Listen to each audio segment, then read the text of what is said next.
One morning, Dotty was busy with the vacuum cleaner. "It's time this bin had a really good clean," she puffed. The others had collected all their rubbish in a sack and were taking it to the town dump. When they got there, the Raggy dolls were amazed to see how many things people threw away. "Look," said Back to Front. "Do you see what I see?" He pointed to a pile of old junk. 2 legs were sticking out at the top. They belonged to a doll. Someone had knitted her a long time ago out of knobbly white wool. She had hardly any hair left and only one eye, which was a chipped boot button. "Hello, doll," said Back to Front kindly. But the doll didn't answer. She just lay on her back, staring up at the sky with her boot button eye. She didn't seem to be seeing anything at all. "Raggy dolls to the rescue," Crackled Hi-Fi. "Let's take her home." "What a splendid idea," Agreed Princess. "I hope Dotty thinks so," Thought Sad Sack, eyeing the doll's grubby dress. Back to Front, Hi-Fi and Sad Sack carried her between them. Claude said he'd better keep his hands clean for cooking. The doll looked as if she could do with a square meal. "Tell us about yourself," said Dotty. "I belonged to a girl once," she said at last, when she was warm and comfortable in the reject bin. "I had long fair hair and dozens of different dresses."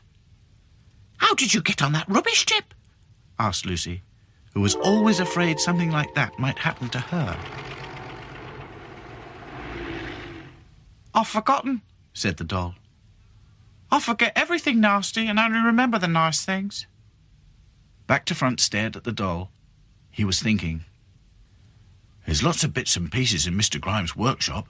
I don't suppose it would be all that difficult to put her right." Would you like to be mended?" he asked presently. Princess found some canvas and glue, and soon she was making a curly red wig. The knitted doll watched, but she couldn't see very well. "Boot-button highs are always coming adrift," said Princess kindly. "Children pull them off and lose them." "She can't have painted eyes, though, can she?" said Lucy. "Being made of knitting, I mean." What about embroidered eyes?" suggested Hi-Fi. "We have here some blue silk," said Claude, rummaging in a basket. "C'est perfect, no?" Back to Front was eyeing her rags. "How about a new dress?" he suggested. "Oh, a new dress would be very nice," said the doll. "Could it be made of knitting, do you think?" "Knitting it is," said Back to Front. "No problem." Princess found a pair of knitting needles, and Claude chose some blue wool.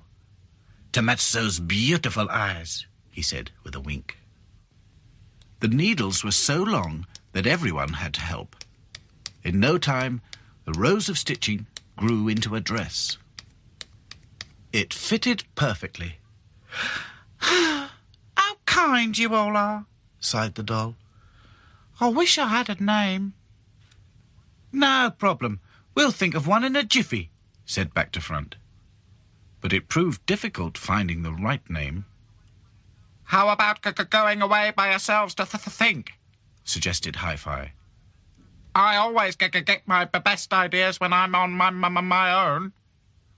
"That's the way inspiration comes," agreed Princess. Lucy skipped and made up a rhyme.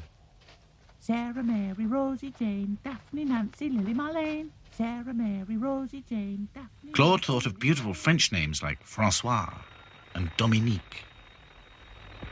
Hi-Fi listened to people sending messages to each other all over the world. Hi, Sadie. Buongiorno, Rosa. Is that a you, Carlotta? No, this is Titania Bolkowski speaking.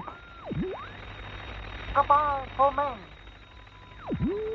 But none of those names would do. Princess thought of royal names like Elizabeth and Han and Alexandra.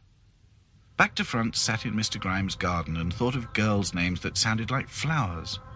Poppy and Marigold, Daisy and May. Dotty looked through the address book in Mr. Grimes' office. It had the names of clients like Mrs. Ermintrude Arbuthnot and Angelica Hubble. Far too grand for a knitted doll, thought Dotty. Sadsack thought and scratched his head and frowned and shut his eyes. But he couldn't think of any names except Dotty and Lucy and Princess. Time's up! Called Dotty. The Raggy Dolls went back to the reject bin to compare notes. But when they looked inside, their friend wasn't there anymore. She had vanished. "Where can she have gone?" said Dotty. "I can't understand it," said Back to Front. "I thought she liked being with us." Perhaps she's been kidnapped, whispered Lucy. I'm being kidnapped, thought the knitted doll. Someone had wrapped her up and was putting her in a box tied with a pink ribbon. I don't know why I'm being put in this dark box, thought the knitted doll. It's one of those nasty things I shall have to forget. The Raggy Dolls felt sad for the rest of the morning. At lunchtime, Hi-Fi listened to local radio. Why not come on down to the spring fair? Bring the family fun for all. This afternoon on the big field... The newsreader said this year's spring fair is being held in the big field, he reported. This very afternoon. Who cares? Said Sadsack. I don't think I'll go, said Back to Front. I won't either, said Princess. Lucy and Claude agreed. They were all worrying about their lost friend. What could have happened to her? "Oh, come on," said Dotty. "Going to the fair might buck us all up." "I doubt it," said Sadsack. But Dotty won. After lunch, they all set off for the big field. There were people everywhere. A brass band was playing and a huge old traction engine was giving rides to children. "Oh, I fancy a go on that," said Lucy. So do I, crackled Hi-Fi. They watched the traction engine go round and round the field.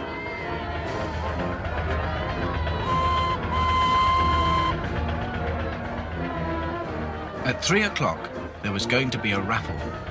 Mr. Grimes was in charge. "Number 452. "Look," said Lucy. "there's a girl over there waving her ticket in the air. Do you think she's got the winning number?" "Very likely," said Dotty. "Well spotted." Mr. Grimes gave the girl a box tied with a pink ribbon, which she opened immediately. "Well, I never!" exclaimed Back to Front. "Goodness! Oh! Look!" cried all the Raggy Dolls. Because when the girl lifted out her prize, the Raggy Dolls could see that it was their lost friend, the knitted doll.